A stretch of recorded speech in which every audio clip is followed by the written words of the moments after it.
આજે ભાવનગર જિલ્લામાં બનેલા લઠ્ઠાકાંડના અનુસંધાનમાં જે પીડિતો દવાખાનામાં દાખલ છે એની મેં મુલાકાત લીધી, ખબર અંતર પૂછ્યા અને એમની પાસેથી પ્રશ્ન પૂછીને જાણવાની કોશિશ કરી કે શું કહેવા માગે છે. ગુજરાતમાં અને એમાંય ભાવનગરમાં લઠ્ઠાકાંડ થયો એ દુઃખની બાબત છે, પણ એના કરતાંય વધુ દુઃખ એ વાતનું છે કે આજથી 3 વર્ષ પહેલા આ જ જગ્યાએ અહીંયા જ્યાં બેઠો છું એ જ જગ્યાએ બેસીને બોટાદ બરવાળાના લઠ્ઠાકાંડ બાબતે અમે ગળું ફાડી ફાડીને બોલ્યા હતા કે આ સરકાર આપણા નિર્દોષ યુવાનોનો ભોગ લે છે. આજે 3 વર્ષ પછી ફરીથી આ જ જગ્યા, આ જ સરકારી ભાવનગરની હોસ્પિટલ, એનું આ જ બિલ્ડિંગ ને એ જ 3જા માળે એ જ વોર્ડના એ જ ખાટલા પર લઠ્ઠાકાંડના દર્દીઓ સૂતા છે. આજથી 3 વર્ષ પહેલા પણ એ જ બિલ્ડિંગ, એ જ 3જા માળના એ જ વોર્ડના એ જ ખાટલા પર લઠ્ઠાકાંડના દર્દીઓ હતા, પણ એ બોટાદના હતા. દર વર્ષે અલગ અલગ જિલ્લામાં લઠ્ઠાકાંડ થાય છે. હજારો બહેનો નાની ઉંમરે વિધવા બને છે. આ ભાજપની સરકાર હિન્દુઓના નામે મત માગે છે. મારે ગુજરાત સરકારના રોયલ સ્ટેગ મંત્રીને પૂછવું છે કે આ રક્ષાબંધન આવે છે, જે બહેનોના ભાઈ આ રોયલ સ્ટેગ પીવાથી છીનવાઈ ગયા, એનો ભાઈ આ ગુજરાત સરકારના રીલ બનાવતા રોયલ સ્ટેગ મંત્રી પાછો અપાઈ શકશે? હિન્દુ મુસલમાન, હિન્દુ મુસલમાન, હિન્દુ મુસલમાન, આ હિન્દુઓના દીકરાઓને રોયલ સ્ટેગ પીવડાવીને મારી નાખ્યા. ગાંધીનગરમાં બેઠેલા ગૃહ વિભાગના રોયલ સ્ટેગ મંત્રીને પૂછવું છે કે આ રક્ષાબંધન આવે છે, બેન ક્યાં રાખડી બાંધવા જશે? કયા ઘરે જવાનું? કયા હાથે રાખડી બાંધવાની? ઈ બેનની પીડા, ઈ માની પીડા, ઈ ભાણીની પીડા ગાંધીનગર સુધી પહોંચવાની છે ખરી? અને પીડા ગાંધીનગર પહોંચતી હોત તો બરવાળા બોટાદના લઠ્ઠાકાંડ પછી આ બીજો લઠ્ઠાકાંડ ન બન્યો હોત. અને દર વખતે લઠ્ઠાકાંડ બને એટલે SP, IG, collector, royal Stag મંત્રી, સરકારના બીજા બધા વિભાગના મંત્રીઓ એક સાથે કડક કાર્યવાહી, પંચની નિમણૂક કરશું, કમિશન બનાવશું, કોઈને છોડવામાં નહીં આવે. મારી ભાવનગરના એસપી ને આઈજીને સીધો પ્રશ્ન છે કે બોટાદના લઠ્ઠાકાંડના આરોપીને કઈ ફાંસીએ ચડાવ્યા? લાવો હિસાબ. તમે એટલા જ બધા ઈમાનદાર છો, હરિશ્ચંદ્રના વારસદારો છો, તો બોટાદના લઠ્ઠાકાંડના આરોપીને કઈ ફાંસીએ ચડાવ્યા, કઈ સજા કરાવી, જરાક આપો હિસાબ. ઘટના પછી ઘટના, ઘટના પછી ઘટના, નિર્દોષ યુવાનોનો ભોગ લેવાઈ જાય અને સરકાર માત્ર વાર્તા કર્યા કરે. આ કેટલું દુઃખદ છે. જે લોકોએ આ ઝેરી દારૂ બનાવવાનું કામ કર્યું, એમાંય દુઃખનો વિષય જુઓ કે ગુજરાતમાં દારૂ બંધી છે, પણ અહીંયા ઇંગ્લિશ દારૂનું મેન્યુફેક્ચરિંગ ચાલુ થયું છે. બધા જ જિલ્લાઓમાં ફેક્ટરીઓ છે, નકલી દારૂ બનાવવામાં આવે છે. બોટાદમાં જ્યારે લઠ્ઠાકાંડ બન્યો ત્યારે પણ અમદાવાદની ફેક્ટરીમાંથી ઇથેનોલ આવેલું, અને ભાવનગરમાં દારૂ બન્યો તો પણ અમદાવાદથી ઇથેનોલ આવે છે. સરકારનો તો એવો દાવો છે કે આ કડક હાથે કામ લેવા વાળી સરકાર છે કે અગાઉના લઠ્ઠાકાંડ વખતે રોયલ સ્ટેગ મંત્રીએ એવું કીધેલું કે હવે પછી ગુજરાતમાં કોઈ ઘટના ન બને એવો નમૂનારૂપ દાખલો બેસાડવામાં આવશે. ભાઈ, તમારી વાત તો બુટલેગરે માનતા નથી. હાલી હું નીકળ્યા છો? નહીતર ગુજરાત રાજ્યના રોયલ સ્ટેગ મંત્રી એમ કહી દે કે હવે કોઈની ખેર નથી, અને ભાવનગરમાં પાછા રોયલ સ્ટેગની બોટલો બનાવવાનું ચાલુ થઈ જાય. તો આ બુટલેગરો તો મંત્રીને ઘોળીને પી ગયા છે, સરકારને ઘોળીને પી ગયા છે, અને કોઈનો ડર નથી. આ પરિસ્થિતિની અંદર આપણી બહેનો દીકરીઓનો શું દોષ?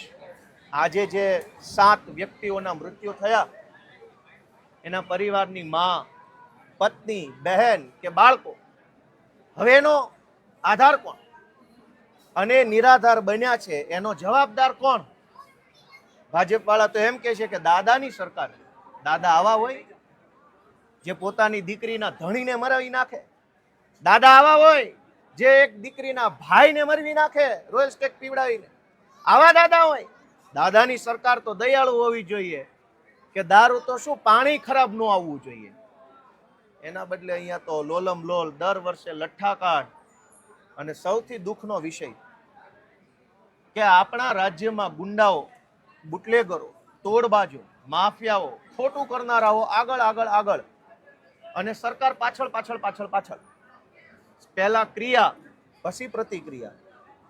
જ્યારે એક વખત લઠ્ઠાકાંડ થાય એટલે 1 અઠવાડિયા સુધી ડ્રાઈવ ચલાવવામાં આવે અને 1 અઠવાડિયા સુધી ક્યાંય દારૂ ન મળે. જેવું બધું નોર્મલ થાય, ભીનું સંકેલાઈ જાય, ઘીના ઠામમાં ઘી પડી જાય ને દારૂના ઠામમાં રોયલ સ્ટેક પડી જાય એટલે પાછો દારૂ મળવા લાગે. મેં પોતે પોલીસમાં નોકરી કરી છે.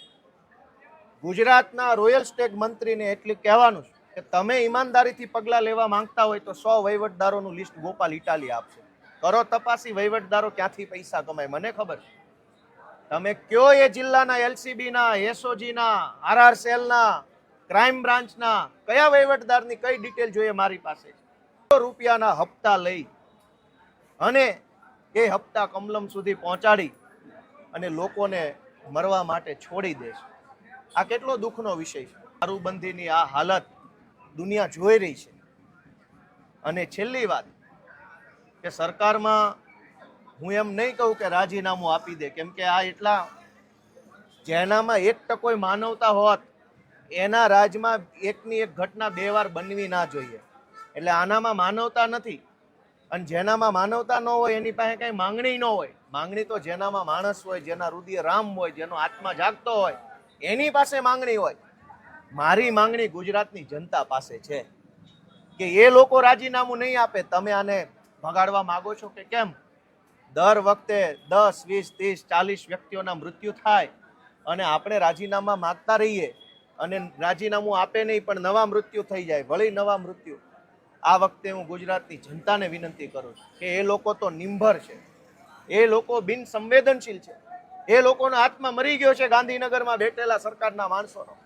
આપણો જો આત્મા જાગતો હોય ને તો આપણે હવે જાગવું પડશે અને આ લોકોને ભગાડવા પડશે. આ છાસવારે રોજ ઉઠીને દારૂના નામે મોત, એક્સિડન્ટમાં મોત, પાણીમાં તણાઈને મોત, માથે મકાન પડ્યું મોત, અગ્નિકાંડ રાજકોટમાં થઈ ગયો એમાં મોત, મોરબીમાં પુલ તૂટ્યો મોત, હરણી બોટમાં ઊંધી પડી મોત, સુરતના એક તક્ષશિલામાં કોચિંગ ક્લાસમાં આગ લાગે તો બધા કોચિંગ બંધ. પણ હજારો વખત દારૂના નામે લોકો મરે છે તો દારૂ કેમ બંધ નથી થતો? એક ઘટના બને એટલે અંધેરી નગરી, ગંડુ રાજા. સાવ છેલ્લી વાત કે મેં આ ખાટલે સૂતેલા દર્દીઓને પૂછ્યું, મેં કીધું ભાઈ તમે શું થયું? મેં પોતે પોલીસમાં નોકરી કરી છે. કેવા આરોપી કે ફરિયાદી, સાક્ષી કેમ જૂઠું બોલે, શું કરે મને બધી ખબર પડે. હું વકીલ છું. મેં કોર્ટમાંય લોકોને સોગંદ ઉપર ખોટું સાચું બોલતા જોયા છે. મેં પેલા ભાઈ દર્દીને પૂછ્યું કે શું થયું? ત્યાં તો સામે ચાલીને, મેં અહીંથી નથી પીધું, હું તો વાપીથી પીને આવ્યો. કેમ ભાઈ, કોણે આવું શીખવાડ્યું? વાપીથી દારૂ પીધો ભાવનગરના દવાખાનામાં શું કરે છે? પોલીસે એને શીખવાડીને બેસાડ્યો કે ઓલો ગોપાલ ઇટાલી આવે તો આવું આવું કહી દેજે, અહીં નથી પીધો, હું તો ત્યાંથી પીને આવ્યો ને તબિયત સારી છે. વાહ ભાઈ વાહ. એ ભલા માણસ પોલીસ વાળાઓ, એ ભાજપના રોયલ સ્ટેક મંત્રી, જરાક ભગવાનથી ડરો, અમારાથી તો ના ડરો. અમારા મોઢે આરોપીઓ જુઠ્ઠું બોલે કે અહીંથી નહીં વાપીથી દારૂ પીને આવ્યો. બીજા ભાઈને પૂછું તમે, તો કે મને તો કઈ તબિયત સારી જ છે, ખાલી મને અંદરથી એવું લાગ્યું કે કઈક ઉલટી થાય છે, બાકી મને કઈ છે નહીં. ઓહો, આવું તો પઢાવીને બેસાડ્યા. પઢો રે પોપટ રાજા રામના, રાજા રામના નહીં બુટલેગરના.